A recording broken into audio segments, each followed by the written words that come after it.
Halo kawan, selamat datang di Kyota Hamzah Channel, dan kali ini kita akan membahas mengenai sejarah dan jalur rempah.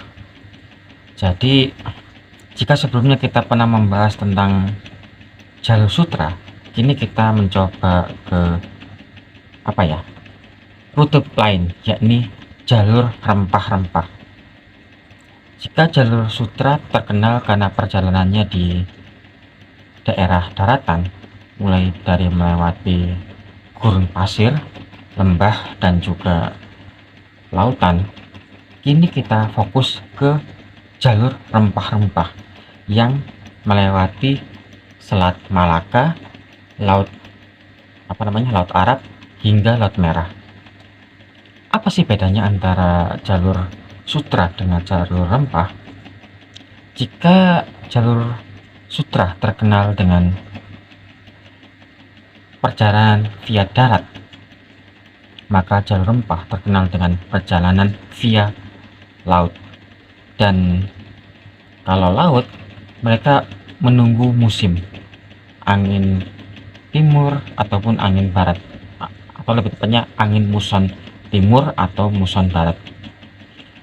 Kalau jalur sutra bisa kapan saja, tetapi punya resiko tersendiri, yakni para bandit yang sering menjarah barang dagangan mereka.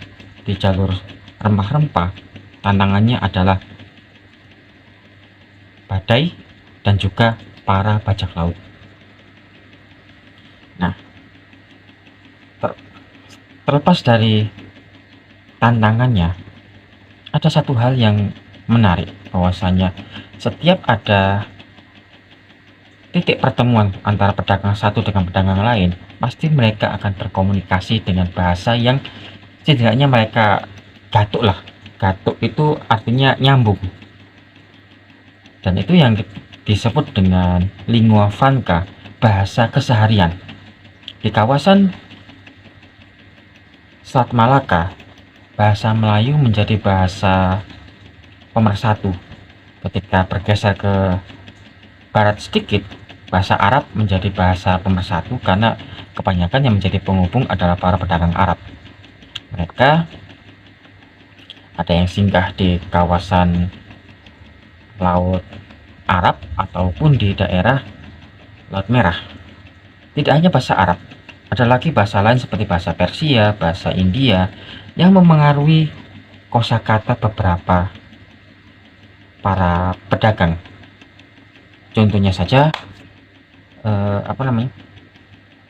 banyak kata serapan dari Arab seperti mistar, terus almana, dan lain sebagainya yang diserap di sini. Bahasa Melayu pun juga banyak kata serapan dari berbagai daerah, bahkan termasuk di Cina itu sendiri. Misalnya kata ubin dari kata cubin. Terus ada lagi bahasa bahasa Arab bakul. Bakul itu sebenarnya pedagang, bukan, barang pikulan semacam keranjang. Tapi karena orang sini melihat, oh orang jual pasti bawa pikulan, bilangnya bakul itu ya pedagang. Atau yang paling sering adalah majelis. Majelis itu ya kumpulan. Tapi di sini majelis kayak majelis permusyawaratan rakyat, majelis zikir ataupun lain sebagainya yang berhubungan dengan pengajian. Ya gak salah sih, karena dulu orang Arab sering berkumpul dengan komunitasnya masing-masing. Tapi makna aslinya adalah majelis itu adalah perkumpulan. Bisa perkumpulan dagang, perkumpulan mahasiswa, perkumpulan pedagang, dan lain sebagainya. Gak harus tentang pengajian dan lain sebagainya.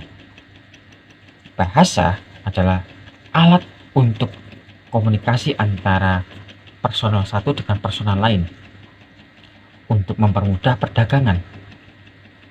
Dan saat itu Nusantara menjadi pasar utama, pemain utama dalam perdagangan rempah-rempah.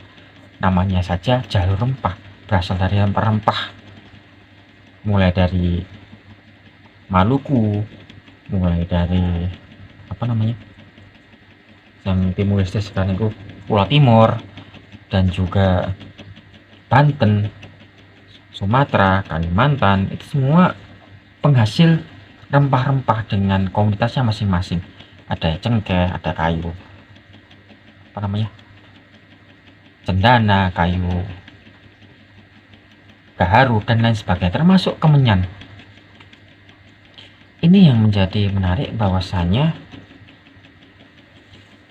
Nusantara atau sekarang menjadi Indonesia memiliki banyak komunitas yang sangat berharga, dan banyak pedagang dari luar negeri berbelanja kulaan di sini, sehingga banyak sekali bahasa-bahasa serapan yang muncul, baik itu di bahasa Melayu ataupun bahasa daerah lainnya.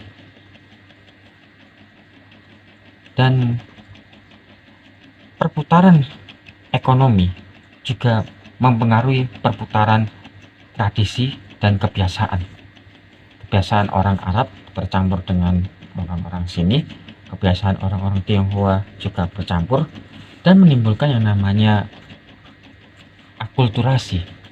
Oh, orang ini biasanya gini, aku tak ikut kesinilah. Jadi istilahnya kok saling membantu satu sama lain. Kalau aku dibantu, nanti mereka membantu aku. Selain bahasa yang kita kenal tadi itu, bahasa percakapan, ada yang namanya bahasa tradisi. Bahasa tradisi atau bahasa budaya itu bisa berupa makanan, bisa seni pertunjukan. Sadar nggak sih kalau makanan khas Indonesia itu dominan masakan Arab dan juga masakan Tionghoa. Contoh paling dasar adalah terang bulan maupun martabak manis, atau kalau saya lebih senang menyebutnya terang bulan. Martabak dari orang-orang Timur Tengah, terang bulan itu dari Tionghoa, atau mungkin kalau masih bingung, martabak manis lah.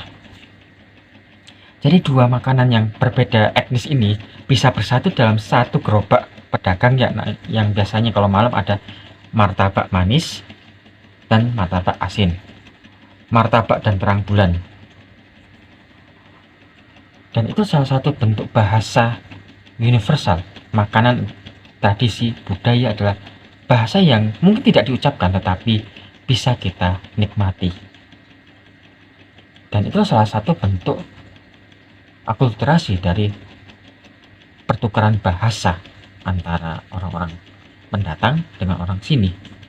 Bahasa tidak hanya ngomong kayak gini, bahasa itu adalah mudeng apa enggak, bisa menggunakan bahasa isyarat, makanan, ataupun simbol. Dan inilah yang jarang kita pikirkan.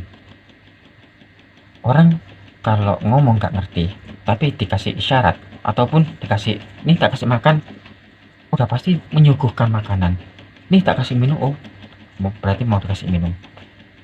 Inilah yang menyebabkan daerah-daerah persimpangan seperti Malaysia, Singapura, Brunei, dan juga Indonesia banyak sekali akulturasi, banyak budaya, baik itu yang ada di Cina maupun yang ada di Timur Tengah. Mungkin itu saja yang bisa saya sampaikan. Jika ada salah kata ataupun ingin didiskusikan, silahkan tulis di kolom komentar. Saya Gyoto Hamzah pamit, salam.